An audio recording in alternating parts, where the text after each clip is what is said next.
आज हम आपको बताएंगे 21वीं सदी के सबसे बड़े चमत्कार के बारे में। अगर आप वैदिक सनातन धर्म को उसकी सत्यता में समझना चाहते हैं तो आपके लिए इसको जानना बहुत ही आवश्यक है, क्योंकि इस चमत्कार का संबंध ना ही केवल प्रत्येक वैदिक सनातनी से है बल्कि इस ब्रह्मांड की बुनियाद से है। और अगर आपको इस चमत्कारिक घटना के बारे में अभी तक नहीं पता तो आप केवल कहने के लिए ही वैदिक सनातनी हैं, पर कड़वा सच ये है कि आपको वैदिक सनातन धर्म की कोई जानकारी नहीं। इस चमत्कार ने न केवल वैदिक सनातन धर्म की नींव को प्रत्यक्ष किया बल्कि उसके साथ ही इसने एक ऐसा भ्रम या अज्ञानता को सदा के लिए अंत कर दिया जो आज तक भी स्वयं को सनातनी कहने वाले लोगों में घर कर चुकी है। वैदिक सनातन धर्म की बुनियाद है वेद, और इस चमत्कार का संबंध वेद की भी बुनियाद से है। वेद क्या हैं, इसको संक्षेप में समझने के लिए आप इस वीडियो को देख सकते हैं, लिंक आपको डिस्क्रिप्शन में मिल जाएगा।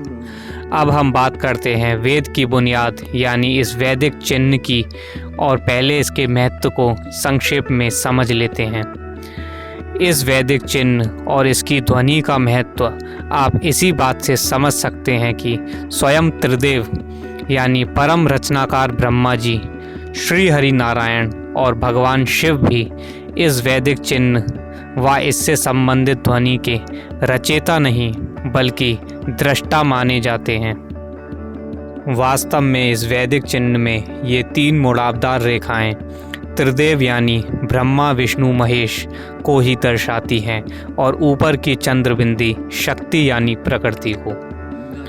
यहाँ तक कि आर्य समाज जैसे संप्रदाय जो कि ब्रह्मा विष्णु महेश के अस्तित्व को नकारते हैं, वो भी इस वैदिक चिन्ह के अस्तित्व को नकारने की हिम्मत नहीं कर सके।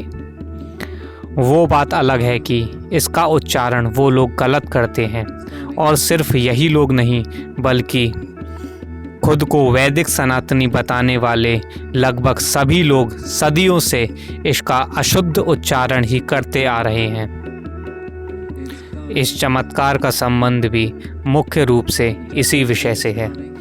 इस कारण से यह चमत्कार मात्र 21वीं सदी का ही नहीं बल्कि उससे पहले की कई सदियों का सबसे बड़ा और महत्वपूर्ण चमत्कार माना जा सकता है। ये चमत्कार कोई जादू, हाथ की सफाई या आंखों का धोखा नहीं बल्कि एक वास्तविक चमत्कार है। वास्तविक इसलिए कि इस चमत्कार ने स्पष्ट कर दिया कि इस ब्रह्मांड में भूलोक के अतिरिक्त भी अन्य लोक हैं। अब तक लोगों ने जहां सिर्फ इन लोकों के बारे में सुना ही था, पर इस चमत्कारिक घटना के बाद मनुष्य इन लोकों के अस्तित्व को स्वीकार करने के लिए विवश हो गया। विश्व के लिए दुर्भाग्य की बात ये रही कि हालांकि ये चमत्कारिक घटना सन 2007 में घटित हुई, पर 2023 के आने तक भी इस सबसे बड़ी चमत्कारिक घटना को ना ही किसी न्यूज़ चैनल ने आज तक दिखाया और ना ही खुद को वैदिक सनातनी बोलने वाले यूट्यूब चैनलों ने ही।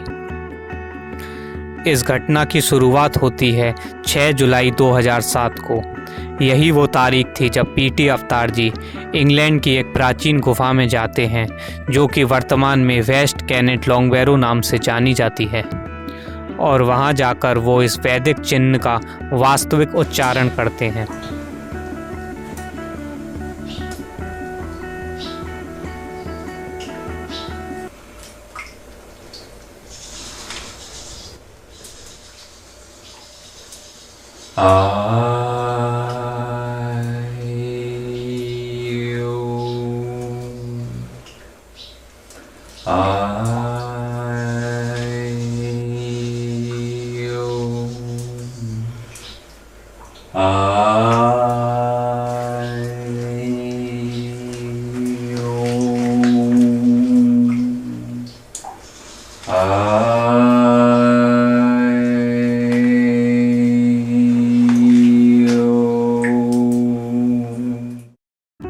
उनके द्वारा किया गया उच्चारण वास्तविक था, इसकी पुष्टि करने के लिए अगले ही दिन यानी कि 7 जुलाई 2007 यानी कि 7-7-7 को ये चमत्कारिक घटना घटती है।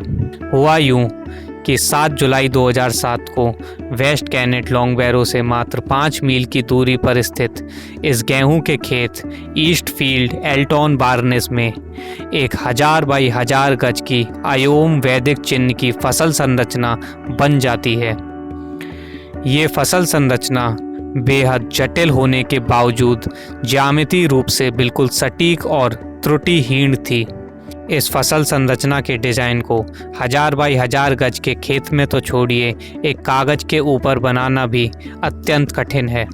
ये फसल संरचना बनने के बाद जब लोग वहाँ निरीक्षण करने के लिए पहुँचे तो उन्होंने देखा कि इस रचना को बनने हेतु फसलें ज़मीन की तरफ झुक गई थीं और विस्मय की बात ये थी कि किसी भी फसल को कोई नुकसान नहीं हुआ था। रचना बनने के लिए गेहूं के जितने भी पौधे जमीन की तरफ झुके थे उनमें से एक पौधा भी टूटा नहीं था। इसका अर्थ यह हुआ कि ये फसल संरचना बनने के बाद भी उन सभी पौधों में विकास निरंतर जारी रहा और फसल पकने के बाद भी सभी झुके हुए पौधों में से उतना ही गेहूं प्राप्त हुआ जितना कि खड़ी फसल से। कहने का अर्थ ये हुआ कि फसल संरचना से उस खेत के किसान को गेहूं के एक दाने का भी नुकसान नहीं हुआ। इससे ये सिद्ध हो गया कि ये फसल संरचना मानव निर्मित नहीं हो सकती और इस बात का एक और प्रमाण ये भी है कि फसल संरचना की उत्पत्ति का पता करने के लिए जब लोग रात रात भर फसल संरचना संभावित क्षेत्रों में कैमरा लगाकर छोड़ जाते हैं और फसल संरचना बनने के बाद वीडियो फुटेज चेक करते हैं तो पता चलता है कि हजारों गजों की फसल संरचना पलक झपकने से भी कम समय में बन जाती है। मतलब क्षण भर पहले वहाँ केवल फसल खड़ी थी और क्षण भर बाद वहाँ इतनी बड़ी फसल संरचना बन गई। इस अयोम फसल संरचना ने न केवल अयोम के वास्तविक उच्चारण पर सत्यता की मोहर लगा दी बल्कि साथ ही यह भी बताया कि मानव के लिए अदृश्य शक्तियों का भी अस्तित्व है और ये अदृश्य शक्तियाँ मानव से काफ़ी विकसित और उच्च हैं। बात केवल यहीं ख़त्म नहीं होती, ये फसल संरचना आज तक भी बनती आ रही हैं और ये वैदिक के सभी विषयों के ऊपर बनती हैं।